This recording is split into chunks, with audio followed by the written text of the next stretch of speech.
Bienvenidos a El Mundo que se avecina. Estamos abordando estas semanas el bloque sobre el nuevo gnosticismo y lo estamos haciendo con el profesor Stefano Abate. Hola, Stefano, Albert, bienvenido. muy buenas. Él es profesor de Filosofía de la Historia, Filosofía Social en el Abat Oliba, en Barcelona, San Pablo CEU. Y bueno, a lo largo de todos estos capítulos, hasta esta semana, ¿no?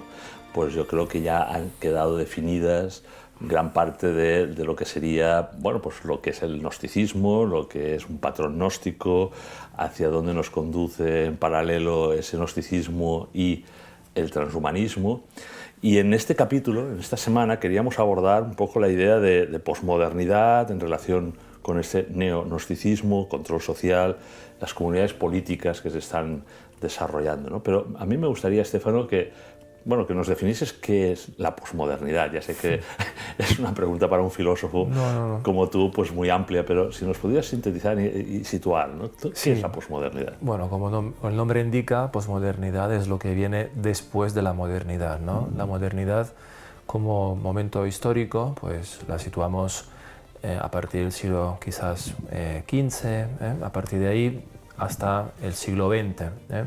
Y la modernidad es un momento histórico de grandes promesas, de grandes construcciones humanas, de revoluciones, de grandes cambios también, ¿no? Piensa de la imprenta, la ciencia, hay muchos cambios. Y en cambio la posmodernidad viene a definirse aquello que es el fracaso de esta modernidad o lo que sigue a esta modernidad, ¿no? Los escombros, ¿no?, de este mundo que ha fracasado, como decíamos, ¿no?, las semanas anteriores, en las guerras mundiales, en los campos de concentración. Pues la posmodernidad es la conciencia de que no hay nada que hacer, la conciencia de que no hay más relatos, como se suele decir, no hay más narrativas que puedan encantar este mundo. El mundo es realmente un lugar desgraciado, el mundo es un lugar del sinsentido y que no hay entonces ninguna manera de poderlo contemplar como un lugar para vivir, ¿no? Y a partir de aquí la posmodernidad pues es esta conciencia plena, ¿no?, de estar arrojados a la existencia y a partir de aquí generar, ¿no?, un pensamiento débil, una manera de convivir, pero sabiendo muy bien que no hay manera de arreglar lo que tenemos delante.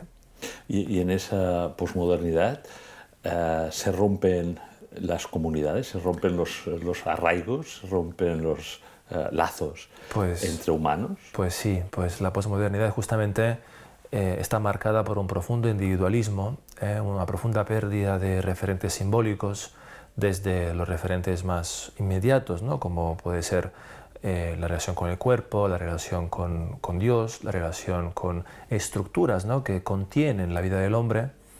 Y entonces el mundo de repente, ¿no?, se configura como un lugar muy inhóspito, un lugar donde no hay ningún sentido a la vida humana. Y por esto el desarraigo, ¿no?, vendría a hacernos ver, ¿no?, a indicar esta pérdida, ¿no?, de arraigo, esta pérdida de los referentes simbólicos más importantes para el hombre y su vida, que son aquellos con los cuales da sentido a su vida. El hombre socializa con su entorno más inmediato para responder a las preguntas más importantes de su vida, ¿no? ¿Quién es? ¿Dónde viene?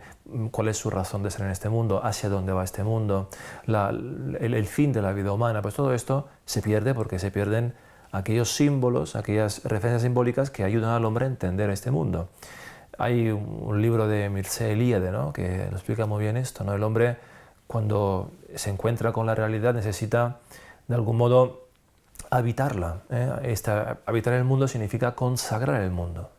Y por esto toda la mitología, ¿no?, desde Roma, el mundo griego, el mundo es un lugar que el hombre debe de algún modo conquistar, en el sentido de que debe hacerlo suyo, porque el mundo en su vastedad, en su casi infinitud a nuestros ojos, necesita tener un lugar para nosotros, ¿no? Y eso es la técnica, ¿no? Es la cultura, ¿no?, que el hombre realiza para conocer este mundo, habitarlo y hacerlo un mundo que tenga una coincidencia, una analogía entre la vida interior y la vida de fuera de sí. Entonces, esto es lo que Feigelin, ¿no?, explica muy bien, cómo el hombre entiende en su vida particular, en su vida familiar, lo que es el orden del mundo.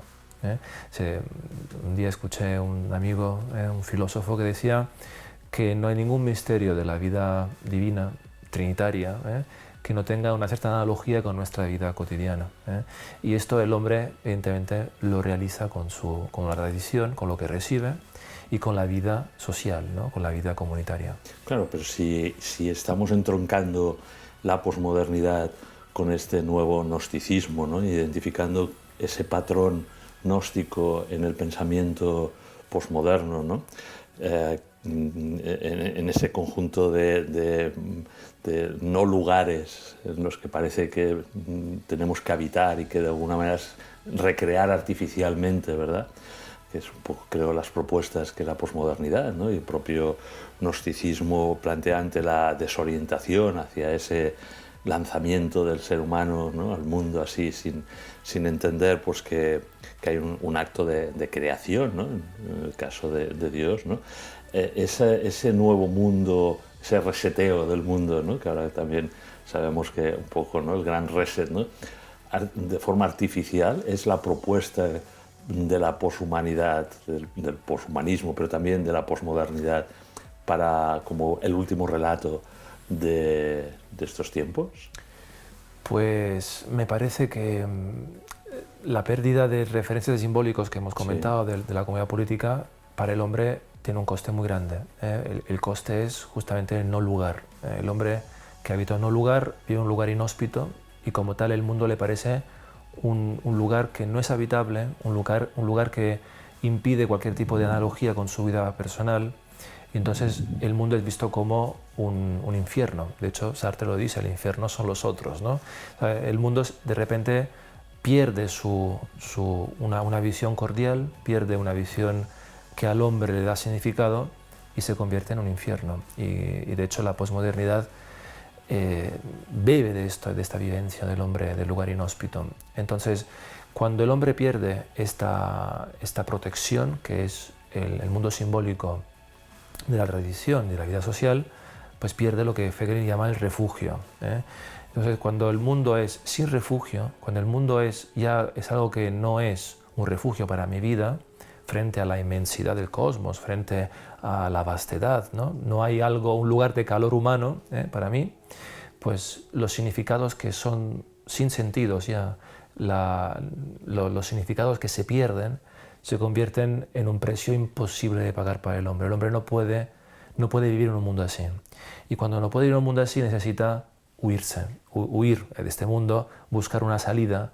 Y la salida en un mundo posmoderno, sin relatos, es muy complicado. Es la desesperación más completa. Pero puede ser esta salida artificial. Correcto. Pues entonces lo que vemos, cuando parecía que ya no había relatos, de repente vuelven otros relatos. Y estos relatos me parecen que vienen del mundo de la técnica, el mundo de la tecnología, como una vida nueva, pero en un mundo que ya no es el nuestro. Lo virtual, lo onírico, la pantalla, el metaverso, los avatares. Sí, todo esto son huidas, huidas hacia adelante, videojuegos también, ¿no? Al final, la vida humana se va poblando de vidas artificiales, ¿no? Tenemos una vida en la red, tenemos una vida futura en el metaverso, pero la vida real es una vida que no tiene sentido. Pero en esa pérdida de la comunidad, ¿no? La idea de familia y tal, ¿no están naciendo nuevas comunidades postmodernas? ¿No hay una comunidad gnóstica o postmoderna en la cual hay nuevas causas, nuevos relatos, ¿no?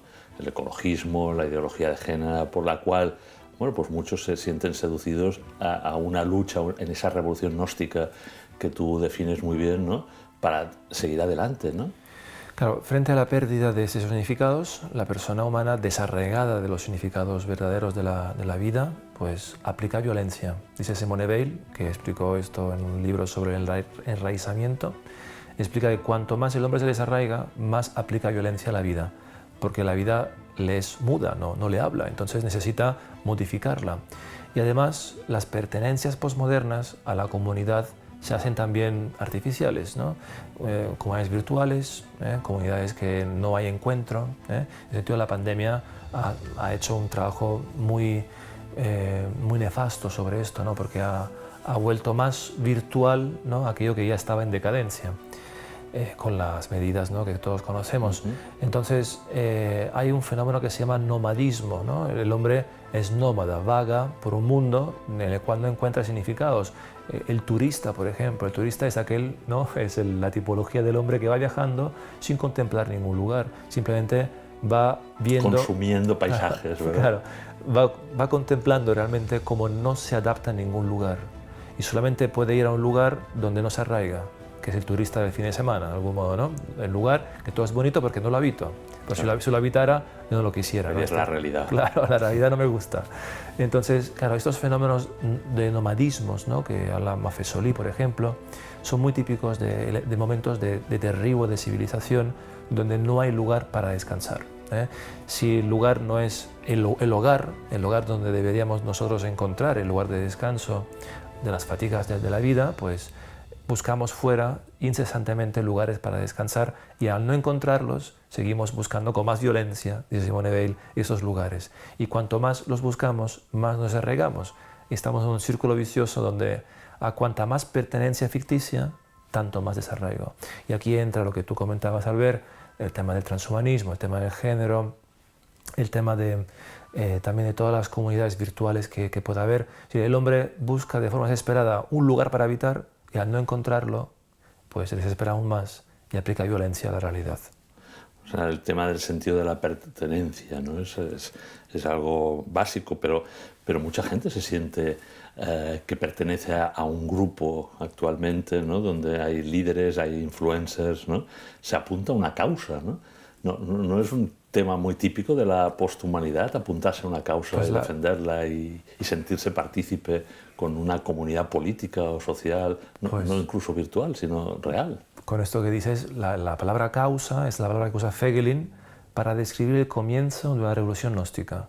O sea, toda revolución gnóstica necesita una causa. La causa puede ser la injusticia social, la injusticia racial, la injusticia natural sobre el sexo, la injusticia sobre el dolor por el transhumanismo. Es decir, hay una causa que pone en movimiento una forma de aplicar una técnica, una violencia a la realidad para que cambie. Entonces, esta causa, hay muchas hoy causas que las personas se pueden apuntar, desde el veganismo al ecologismo, al transhumanismo, al género, es decir, que son todas causas que yo creo manifiestan más bien un desarraigo vital enorme y que estas causas además son relatos, son, en términos agustinianos, teologías políticas, o sea, falsedades narrativas para que la persona pueda engancharse más a lo que es el poder. Digo Varrón porque Varrón San Agustín comenta, ¿no?, en la Ciudad de Dios, y Varrón decía: la religión romana es falsa, lo sabemos todo el mundo que es falso. Es falso los dioses, son falsos los sacrificios. ¿No? Es una retórica. Sí. Sin embargo, lo que necesitamos para mantener esto unido. De algún modo, las teologías civiles, las religiones políticas de hoy, falsas comunidades, son sucedáneos a la comunidad verdadera para que el hombre no encuentre nunca esta desesperación en la cual está sumido.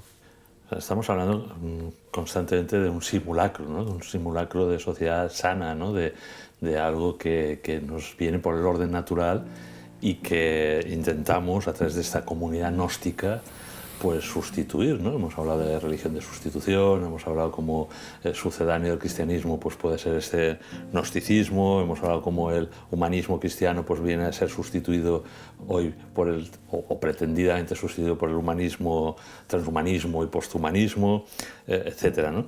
Claro, los que no forman parte de esas comunidades gnósticas o esas comunidades posmodernas quedan excluidos, ¿no? O sea, el que defiende todavía los valores de esa comunidad, ¿no?, arraigada, con tradición, ¿no?, queda como fuera de la modernidad, ¿no?, de la posmodernidad en este caso, queda como un chivo expiatorio de todos los males, ¿no?, en esa revolución gnóstica.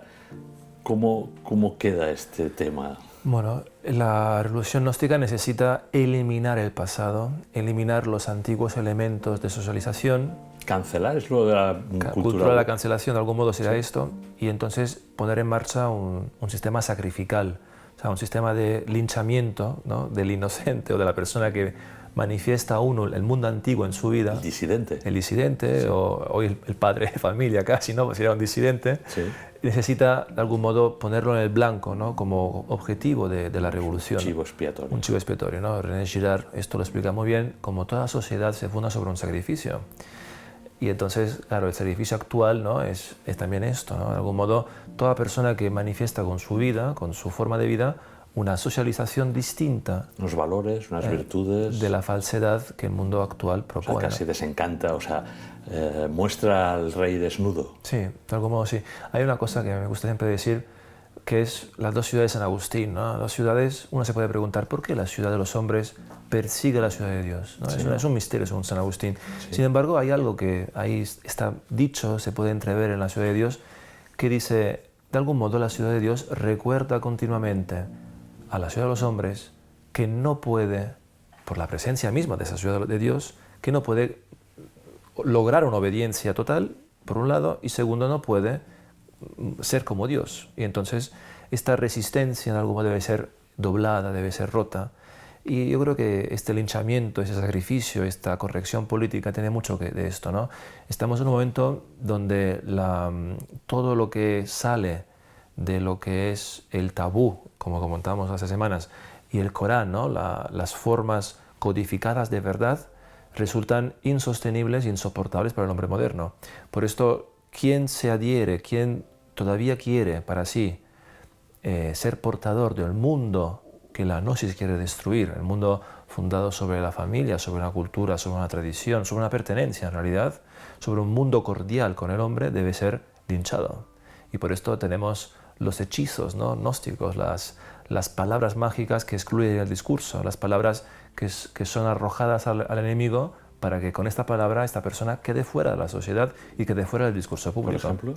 Bueno, hay muchas, ¿no? Pero negacionista. Negacionista, conspiranoico, facha. Sí, hay palabras que hoy día no son sin significado alguno, son simplemente códigos de reconocimiento para que las personas sepan que esta persona no puede ser escuchada. Es como decía Fegelin, es un tabú.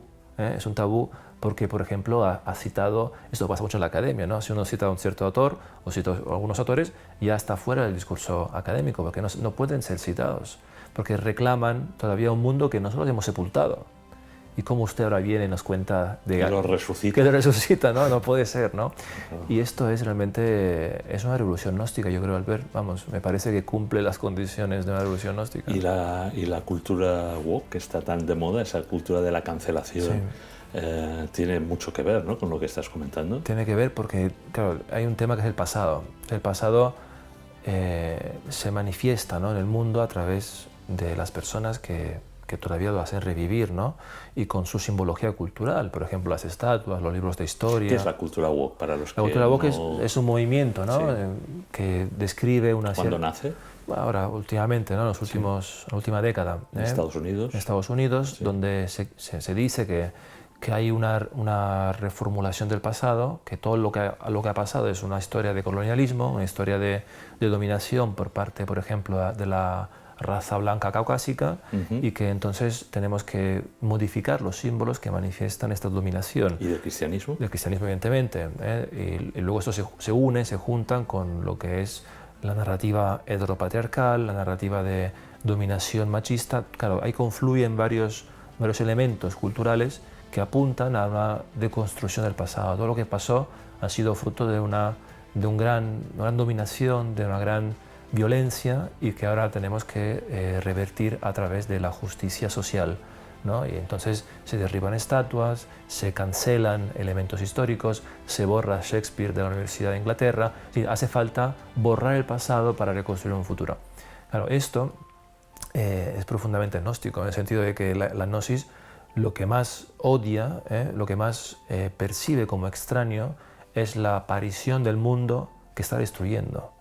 Y toda esta idea, ¿no? De que hay un mundo antiguo que todavía convive con el mundo actual está muy presente en la modernidad filosófica. Está en Fichte, está en Hegel, y de última instancia está en Joaquín de Fiore, yo creo. Joaquín de Fiore tiene esta visión histórica donde la etapa futura convive un tiempo con la etapa anterior.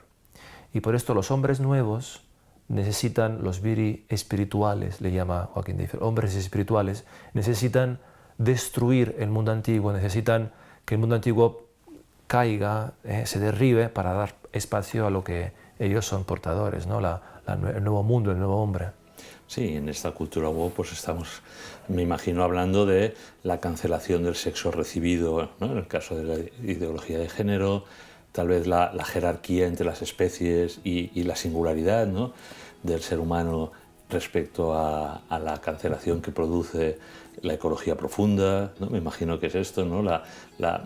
El derribo de que somos una criatura especial, ¿no? Para el creador, ¿no? Y que por tanto, pues bueno, podemos estar al mismo nivel que otras especies, la cancelación de los valores cristianos, ¿no? En Occidente. Me refiero a que esa cultura de la cancelación en distintos aspectos, ¿no? Pues está muy presente, y tú, por lo que comentas, pues tiene ese patrón gnóstico que hemos estado como intentando descubrir en todas estas ideologías disolventes de la naturaleza humana, de reencantamiento del mundo, pero por una línea que es artificial, que de alguna manera pues, no es esperanzadora ni salvífica, ¿no? Y aquí, ¿dónde juega el control? Es decir, ¿por qué se necesita, después de haber machacado, si me permites, ¿no?